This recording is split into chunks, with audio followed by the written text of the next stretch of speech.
Fala galerinha linda, tudo bem com vocês? Como vocês estão? Professor Thiago chegando mais uma aulinha de Química. Agora nós vamos trabalhar os exercícios sobre deslocamento de equilíbrio. Professor, eu não vi a aula de deslocamento de equilíbrio. No final eu vou deixar um link aí para vocês acessarem diretamente essa aula, tá? A aula que eu fiz para uma turma é uma aula mais complexa, então eu fiz para o segundo colegial. Mas vocês vão usar a mesma teoria, tá bom, gente? A teoria é exatamente a mesma. Vamos lá, então? Vamos fazer os exercícios. Exercício 1.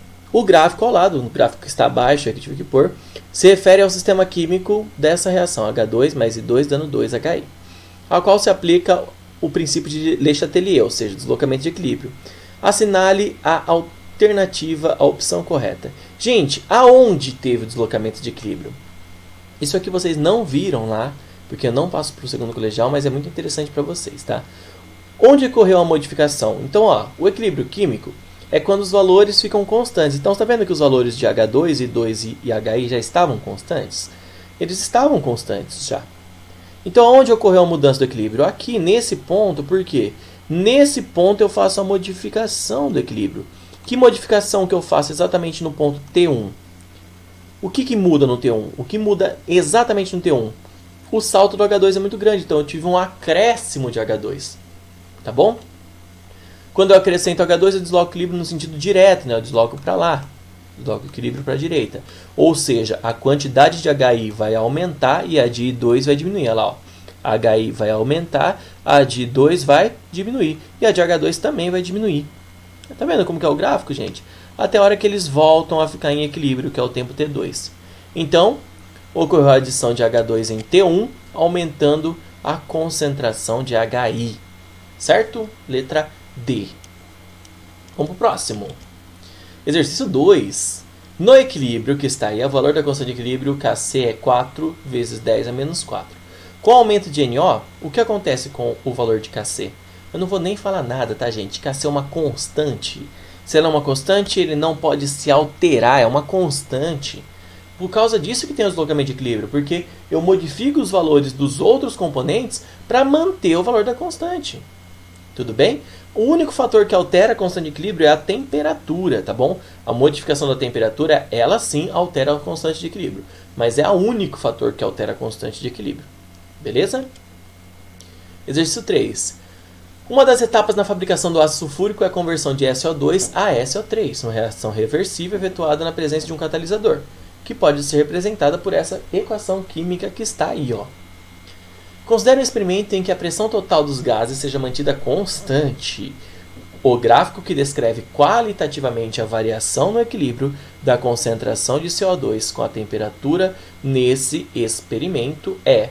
Gente, então ele quer que a temperatura, que a pressão total dos gases seja mantida constante, ou seja, eu não vou variar a quantidade de gás, tá bom? A única coisa que eu vou fazer é a variação da temperatura. Se eu aumento a temperatura, ó, a reação direta é exotérmica. Então, o aumento da temperatura, ele desloca o equilíbrio no sentido endotérmico. Então, se eu aumentar a temperatura, o equilíbrio vai nesse sentido, o sentido inverso da reação, ok? Então, a quantidade de SO3 vai diminuir. Então, com o aumento da temperatura, a quantidade de CO3 diminui, letra A. Certo? Exercício 4. No seguinte sistema em equilíbrio químico, que a flecha 1 significa direção endotérmica, então o sentido 1 é endotérmico, o sentido 2 é exotérmico. Quando eu aumento a temperatura, vai em qual sentido, gente? Pegar minha canetinha, aumenta a temperatura, vai no sentido endotérmico, que é o sentido 1. Então vai nesse sentido, que é o sentido direto da reação, tá bom? Então, quando aumenta a temperatura, o que acontece? O equilíbrio se desloca da direita para a esquerda? Não, ele desloca da esquerda para a direita, né? Vai da esquerda para a direita. Letra B. Beleza? Exercício 5. Numa reação química de equilíbrio, a adição de um catalisador faz o quê? O que o catalisador faz, gente? Aumenta a velocidade da reação, né? Então, aumenta o tempo, diminui o tempo, né? Porque aumenta a velocidade que a reação ocorre. Então, aumenta a velocidade com que se estabelece o equilíbrio, tá bom? Ela não tem influência sobre a constante de equilíbrio nem deslocamento de equilíbrio. O catalisador não desloca o equilíbrio, o catalisador não muda a constante de equilíbrio. ele só faz a reação ser mais rápida. Exercício 6. O ferro metálico pode ser extraído dos seus minerais segundo o equilíbrio químico a seguir, que o ΔH é maior que zero. Se o ΔH é maior que zero, significa que no sentido direto da reação, no sentido aqui, é o que a gente chama de sentido endotérmico. Endotérmico, sentido direto. O deslocamento da reação no sentido de obtenção de mais ferro metálico. Eu quero deslocar no sentido direto da reação. O que eu faço? Pode ser feito através do aumento da quantidade de FeO, aumento da pressão parcial de CO2, resfriar a temperatura, aumento da pressão parcial de CO, a agitação da mistura para a liberação de gases formados. Tá bom? Qual desses que vai deslocar o equilíbrio no sentido de obtenção de ferro metálico? Por que eu vou aumentar a pressão parcial de CO, professor? E aumento da quantidade de FeO não influencia. Gente, lembra quando a gente passou constante de equilíbrio? O FeO sólido ele está em estado sólido, ele não entra na constante de equilíbrio. Então ele não influencia no equilíbrio químico, tá bom? Então o aumento da pressão de CO vai favorecer a reação no sentido direto, fazendo que desloque, né, aumentando essa quantidade de desloque no sentido direto, fazendo com que tenha mais ferro metálico. Beleza?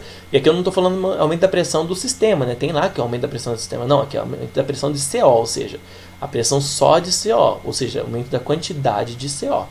Tá bom? 7. O processo de Haber-Bosch para a síntese de amônia foi desenvolvido no início do século XX, sendo largamente utilizado hoje em dia. Vocês viram várias vezes essa reação comigo. Nesse processo, a mistura de nitrogênio e hidrogênio gasosos é submetida a elevada pressão, na presença de catalisadores em temperatura de 450 graus Celsius. A reação pode ser representada nesse processo aí, sendo ΔH menos 100, isso significa que a reação ela é exotérmica no sentido direto, tá bom? Então a reação no sentido direto ela é exotérmica, beleza? Então no inverso ela vai ser endo. Com relação ao processo de Haber-Bosch, é incorreto afirmar que a uma alta temperatura, então a alta temperatura que ele faz, 450 graus Celsius, tem como objetivo aumentar a concentração de amônia obtida no equilíbrio. Tudo bem? Não, né, gente? Por quê? Quanto maior for a temperatura, desloca no sentido inverso da reação, no sentido de consumo da amônia, ou seja, se eu aumentar a temperatura, eu vou no sentido oposto da reação. Certo? Então eu não favoreço a formação de amônia, eu diminuo a formação de amônia. Dessa forma, a reação química, como ele quer incorreta, essa é a afirmação incorreta. Tá bom? Bom, galerinha, por hoje é isso daí. Olha que facinho, né? Bem curtinha a aula de hoje, espero que vocês tenham entendido. Beijinho no coração de vocês e bons estudos, gente. Tchau, tchau.